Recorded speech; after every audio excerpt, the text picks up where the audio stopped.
অক্ষয় তৃতীয়ার দিন বুধবার দীঘার নতুন জগন্নাথ মন্দিরের দ্বারোদ্ঘাটন হতে চলেছে। তার আগে সোমবার দুপুরে দীঘায় পৌঁছে মন্দির চত্বর পরিদর্শন করেন মুখ্যমন্ত্রী মমতা বন্দ্যোপাধ্যায়। নির্মাণ কাজ ঘুরে দেখে তিনি পুরোহিতদের সঙ্গে আলোচনা করেন। মুখ্যমন্ত্রী জানান, মঙ্গলবার মহাযজ্ঞ অনুষ্ঠিত হবে এবং বুধবার বিগ্রহ প্রতিস্থাপনের পাশাপাশি মন্দিরের দ্বারোদ্ঘাটন হবে। দুপুর 2:30 থেকে 3টের মধ্যে দেবতাদের দর্শনের দ্বার উন্মুক্ত হবে এবং উদ্বোধনী অনুষ্ঠান শুরু হবে। মন্দির উদ্বোধনের জন্য পুরীর জগন্নাথ মন্দির থেকে 57 জন সেবক এবং ইস্কন থেকে 17 জন সাধু দীঘায় এসেছেন। মহাযজ্ঞে ব্যবহৃত হবে প্রায় 100 কুইন্টাল আম ও বেলকাঠ এবং 2 কুইন্টাল ঘি।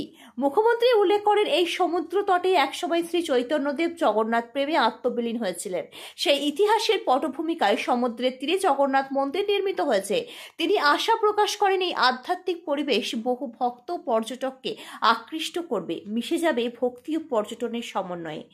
মন্দির নির্মাণে যুক্ত সকল কর্মীদের প্রতি কৃতজ্ঞতা জানিয়ে মুখ্যমন্ত্রী বলেন, অত্যন্ত অল্প সময়ের মধ্যে এত সুন্দর মন্দির নির্মাণ করা হয়েছে, এটি এক অপূর্ব স্থাপত্য নিদর্শন। তিনি জানান, উদ্বোধনের আগে 1 সপ্তাহ ধরে মহাযজ্ঞ চলছে এবং বুধবার দ্বারোদ্ঘাটনের পর ভক্তরা দেবতার দর্শন লাভ করবেন। কালকেও যজ্ঞ চলবে, পরশুদিনও সকাল থেকে ঠাকুর প্রতিস্থাপনার নানা রকম প্রস্তুতি চলবে। দ্বারোদ্ঘাটন হবে 2:30 থেকে 3টের মধ্যে। তারপরে ইনাগুরেশন প্রোগ্রাম হবে, ইনাগুরেশন করে দ্বারোদ্ঘাটন, তারপরে ইনাগুরেশনের প্রোগ্রাম।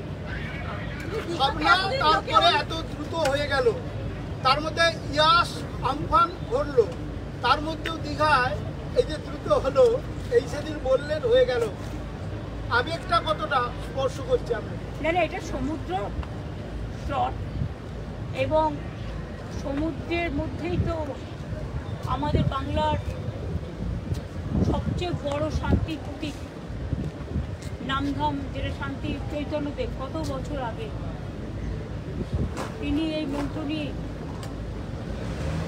তিনি অনেকদিন পুরীতে ছিলেন এবং তিনি তার মধ্যে কথাটা বেরিয়েছিল, নয়ন পথগামী জগন্নাথ। দীঘায় যেহেতু একটা সমুদ্র আছে এবং সমুদ্রের লোকে বেড়াতে আসে, এখানে একটা তীর্থস্থান হলে পর্যটকদের আকৃষ্ট করে।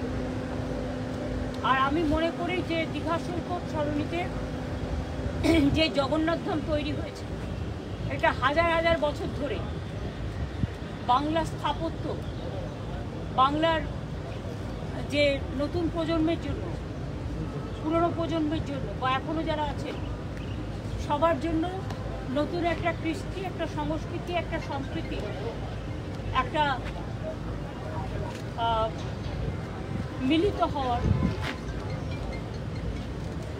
একদিকে আধ্যাত্মিকতা, আধ্যাত্মবাদ, অন্যদিকে সম্প্রীতি, সবারই আহ্বান, এইসব মিলিয়ে মিশিয়ে আমার মনে হয় যারা কাজটা করেছে খুব ভালো করেছে। এবং বাদবাকি তো আমরা পরে বলবো, এখন দেখাশোনা করতে হবে। দিদি, একটা আগে লোকে আসতেছেন এমনি আকর্ষণীয় জায়গা, আমরা পরিচয়টা কি পাল্টে যাবে? দীঘার পরিচয় কি বদলে যাচ্ছে? না, দীঘার মন্দিরটা তো নিশ্চয়ই একটা অন্যরকম পাখা যুক্ত করবে পালঙ্কে এবং এটা উচ্চ শিখরে যাবে, এটা ইন্টারন্যাশনাল প্লেস অফ ট্যুরিজম হবে। কিন্তু দীঘার সমুদ্র চিরকালই, দীঘা আপনারা দেখেছেন আগে কিছুই ছিল, এখন দীঘা গেট থেকে শুরু করে সৈকত সরণি থেকে শুরু করে 7 কিলোমিটার ধরে ব্রিজ তৈরি করা থেকে। সারাদিনের তাজা খবর বিশদে জানতে নজর রাখুন বেঙ্গল টিভি নিউজের পর্দায়। আমাদের ফেসবুক পেজটি ফলো করুন, ইউটিউব চ্যানেলটি সাবস্ক্রাইব করুন। আমাদের চ্যানেলে বিজ্ঞাপন দেওয়ার জন্য যোগাযোগ করুন 9339387106।